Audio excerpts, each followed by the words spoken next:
Hello my dear CMA students, कैसे आप लोग। स्टूडेंट्स, हम इंटरमीडिएट का आपका जो पेपर नंबर 8 है कॉस्ट अकाउंटिंग, उसका एमसीक्यू सीरीज रिवीजन स्टार्ट किया था और उसमें हमने पहला चैप्टर कवर कर लिया था आपका, जो था इंट्रोडक्शन टू कॉस्ट अकाउंटिंग। उसका एमसीक्यू हमने कवर कर लिया था। आज हम लोग क्या करेंगे, आज हम लोग आपका जो दूसरा चैप्टर है कॉस्ट शीट, उसका एमसीक्यू रिवाइज करेंगे। अब कॉस्ट शीट के लिए मैंने टोटल आपके लिए एमसीक्यू कलेक्ट किया है 24 एमसीक्यू, जिसमें कुछ सीए के क्वेश्चन है, कुछ सीएमए के एंड आपके पास्ट ईयर में जितने भी एग्जाम्स हुए ना, उन सब में कॉस्ट शीट का जितना भी एमसीक्यू आया था वो सब मैंने कलेक्ट कर लिया है। ठीक है, तो अगर आप एक बार इन 24 एमसीक्यू को सॉल्व कर लोगे ना, तो आपको और दूसरा कॉस्ट शीट का कोई क्वेश्चन करने की जरूरत नहीं है। ठीक है, सो चलिए स्टार्ट करते हैं कॉस्ट शीट का एमसीक्यू। नंबर 1 जो क्वेश्चन आपका है, नंबर 1 क्वेश्चन आपका क्या पूछ रहा है? Question number 1, generally for the purpose of cost sheet preparation, costs are classified on the basis of option A function, option 2 variability, option 3 relevance, option D nature। Okay, so question यहाँ पे ये पूछ रहा है कि सर जो cost sheet हम present करते हैं, उस प्रेजेंटेशन में कॉस्ट शीट में जैसे हम कॉस्ट प्रेजेंट करते हैं, कॉस्ट को किस बेसिस पे क्लासिफाई किया गया है? on the basis of function, on the basis of variability, on the basis of relevance, on the basis of nature।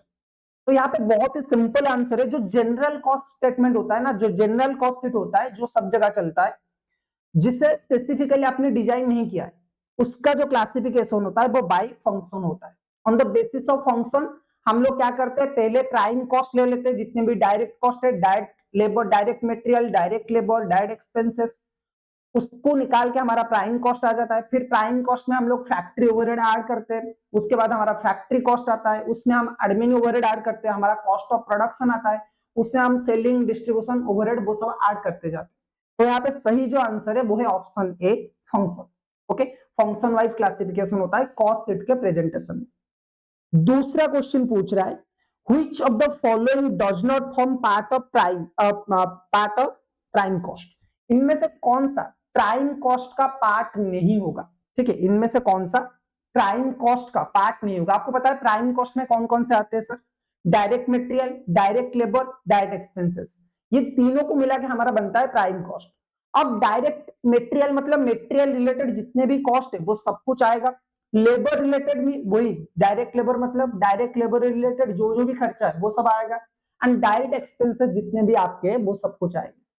तो यहाँ पे कौन सा एक्चुअल जो करेक्ट आंसर है इसका, उसका ऑप्शन देखिए, ऑप्शन नंबर ए है cost of packing, option number 2 है cost of transportation paid to bringing the material to factory, option number C जो है वो है GST paid on raw material, input tax credit can not be claim, and जो आपका D number point है वो है overhead premium paid to workers.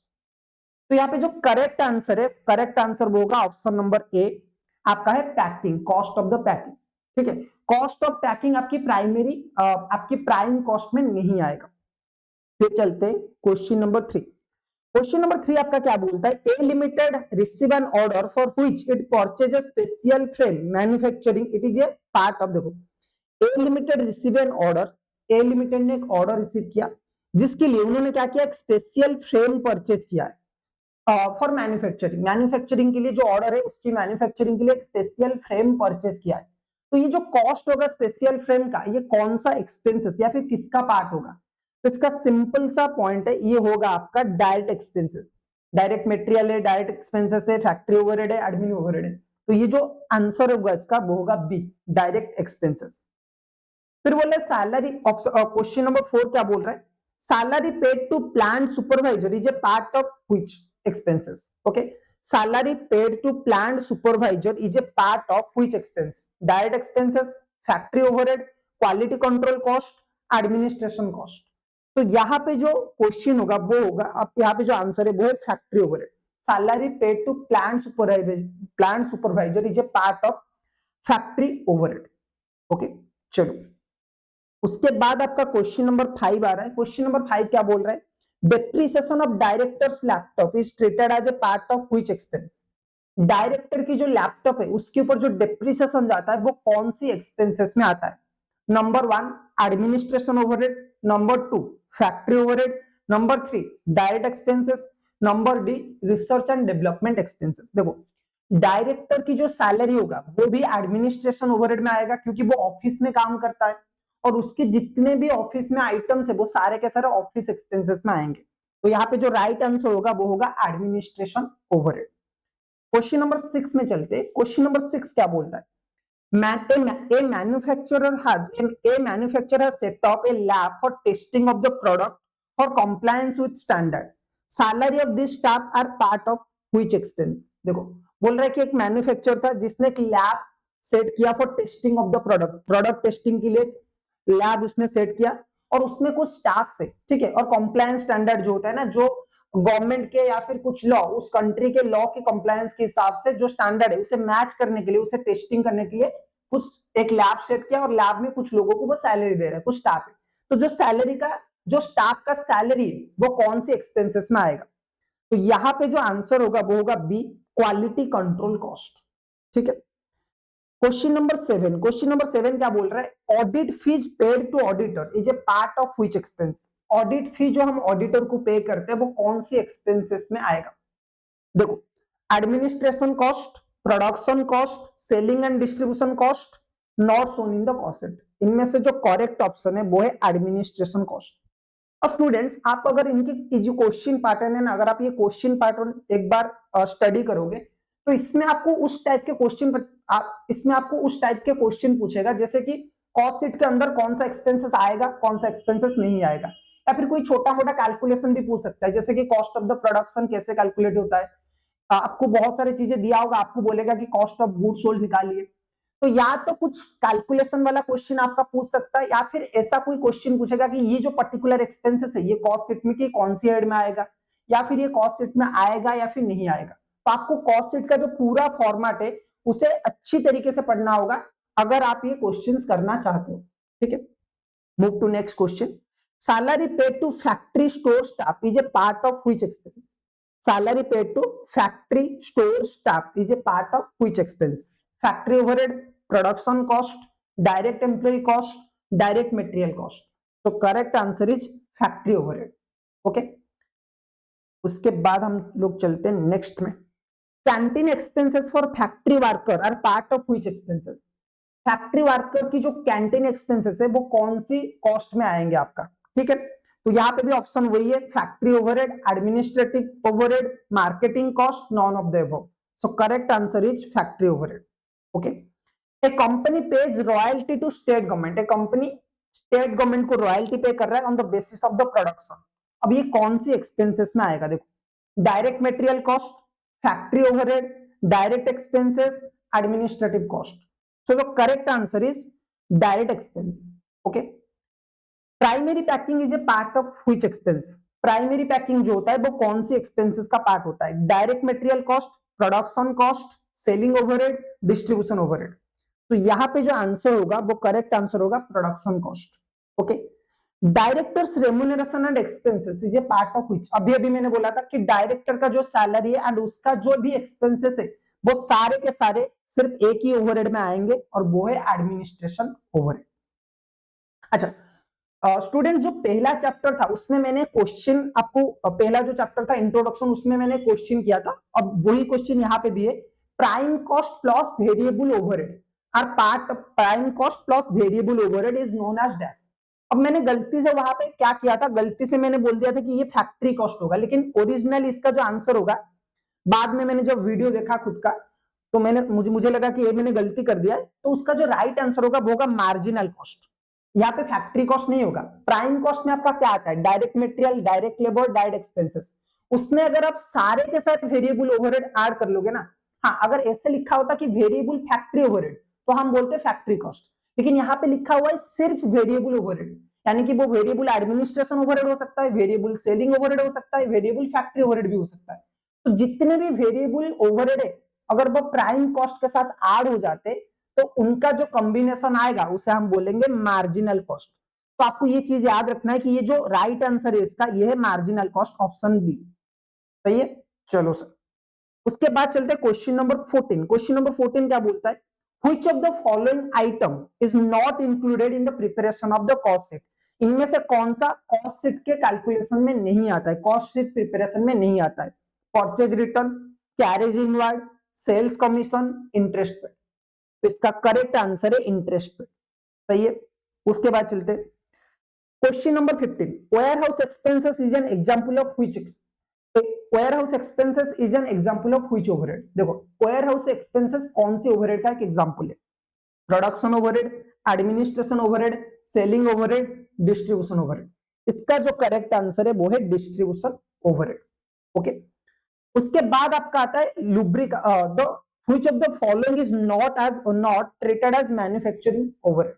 इनमें से कौन सा मैन्युफैक्चरिंग ओवरहेड में नहीं आता है? ठीक है, इनमें से कौन सा मैन्युफैक्चरिंग ओवरहेड में नहीं आता है? तो इसमें ऑप्शन है lubricant, cotton waste, apportioned administration overhead, night shift allowances paid to factory worker due to general work pressure।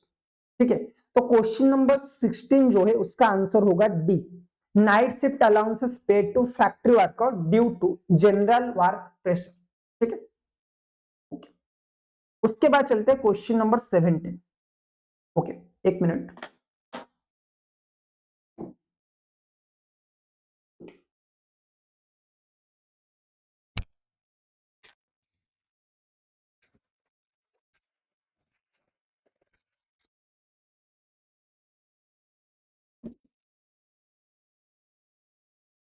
Question number 17, question number 17 क्या बोलता है? A company employ 3 driver to deliver goods to its customer. एक company ने 3 driver appoint किए cost of जो goods है ना उन्हें डिलीवर करने के लिए। Company employees 3 drivers to deliver goods to its customer. The salary paid to these drivers are a part of the prime cost. B option जो आपका है वो है डायरेक्ट प्रोडक्शन एक्सपेंसेस। जो आपका ऑप्शन सी है वो है ए प्रोडक्शन ओवरहेड, एंड जो ऑप्शन डी है वो सेलिंग एंड डिस्ट्रीब्यूशन ओवरहेड। तो इनमें से करेक्ट आंसर कौन सा होगा? ड्राइवर का जो सैलरी है वो होगा सेलिंग एंड डिस्ट्रीब्यूशन ओवरहेड। उसके बाद आपका आता है prime cost. Prime cost is dash. Prime cost आपको पता है total of the direct cost. जितने भी आपके डायरेक्ट कॉस्ट है, चाहे वो डायरेक्ट लेबर हो, चाहे वो डायरेक्ट मटेरियल हो, चाहे वो डायरेक्ट एक्सपेंसेस हो, तीनों को मिला लीजिए, जो रिजल्ट आएगा उसे हम बोलेंगे prime cost. Question number 19, company x invested in advance machinery that requires regular maintenance. Company x ने क्या किया? एडवांस मशीनरी में इन्वेस्टमेंट किया जो मशीनरी रेगुलर मेंटेनेंस रिक्वायर करते। Okay, ensure on the production floor. What category do the maintenance cost of these machine? What category do the maintenance cost of these machines under in terms of cost classification? बोल रहे हैं कि x limited ने advance machine के ऊपर investment किया, तो आप ये बताइए कि जो मेंटेनेंस कॉस्ट होगा इन मशीनरी का वो कौन सी हेड में आएगा sir? Work overhead, quality control cost, direct expenses, admin overhead. तो यहाँ पे जो करेक्ट आंसर होगा वो होगा वर्क ओवरहेड। ठीक है, उसके बाद क्वेश्चन नंबर 20। क्वेश्चन नंबर 20 क्या बोल रहा है?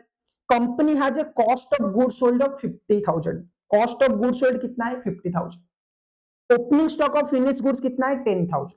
Closing stock of finish goods कितना है? 8,000। आपको पूछा है cost of production. Cost of production कितना होगा? देखो हम क्या करते हैं, हम लेते हैं कॉस्ट ऑफ प्रोडक्शन। हम पहले क्या करते हैं? कॉस्ट ऑफ प्रोडक्शन ले लेते, इसमें ऐड करते ओपनिंग, ऐड करते ओपनिंग स्टॉक, ठीक है, और लेस करते क्लोजिंग स्टॉक, और लेस करते क्लोजिंग स्टॉक। ऐड करते ओपनिंग स्टॉक और लेस करते क्लोजिंग स्टॉक। सही है, बिल्कुल सर। लेकिन यहां पे पॉइंट क्या है? देखो हमें निकालना है, अगर हम ये करेंगे कॉस्ट ऑफ द प्रोडक्शन ले लेंगे, उसमें ऐड करेंगे, कॉस्ट शीट की बात कर रहा हूं मैं, कॉस्ट शीट में अगर आप कॉस्ट ऑफ द प्रोडक्शन ले लोगे, उसमें ऐड करोगे ओपनिंग स्टॉक और माइनस कर लोगे क्लोजिंग स्टॉक, आपको जो रिजल्ट आएगा वो रिजल्ट क्या आएगा? Cost of goods sold. आपको रिजल्ट आएगा कॉस्ट ऑफ गुड्स सोल्ड। लेकिन यहां पे आपको उल्टा निकालना है। यहां पे cost of the goods sold आपको दिया हुआ है, तो आपको क्या करना है? कॉस्ट ऑफ द प्रोडक्शन निकालना है। तो यहाँ पे cost of the goods sold दे रखा है 50,000 का, ये आपको दे रखा है 50,000 का, ठीक है। आपको ओपनिंग स्टॉक कितना दिया गया? आपको opening stock of finish goods दे रखा है 10,000 का, ओपनिंग स्टॉक दे रखा है 10,000 का, ठीक है, और क्लोजिंग स्टॉक दे रखा है 8,000 का, ठीक है। तो अगर हम उल्टा निकालेंगे तो उल्टा सब कुछ कर लेंगे, यानी कि 50,000 से हम क्या करेंगे? 10,000 माइनस कर लेंगे और 8,000 जो है वो ऐड कर लेंगे, ठीक है। क्योंकि हमें उल्टा करना है, हमें कॉस्ट ऑफ द प्रोडक्शन निकालना है, तो हम उल्टा करेंगे तो 10,000 ऐड करेंगे, 8,000 माइनस करेंगे, तो आंसर इज आपका 48,000। ठीक है, 50,000 माइनस 10,000 प्लस 8,000, तो answer is 48,000। Okay, question number 21 आपका पूछा है, which type of packing cost is considered as which type of packing cost, 1 minute, which type of, तो इसका जो आंसर होगा क्वेश्चन नंबर 20 का वो होगा 48,000। ओके, 21 का देखिए, which type of packing cost is considered a primary component for production cost, which type of packing cost is considered a primary component of production cost? Option A, packaging material for decorative purpose. Option B, packaging used for marketing and branding promotion. Number C, packaging material essential for preserving the product. And D number क्या है, packaging for shipping and transportation. तो यहाँ पे जो correct answer है वो है option C. ठीक है, packaging material essential for preserving the product.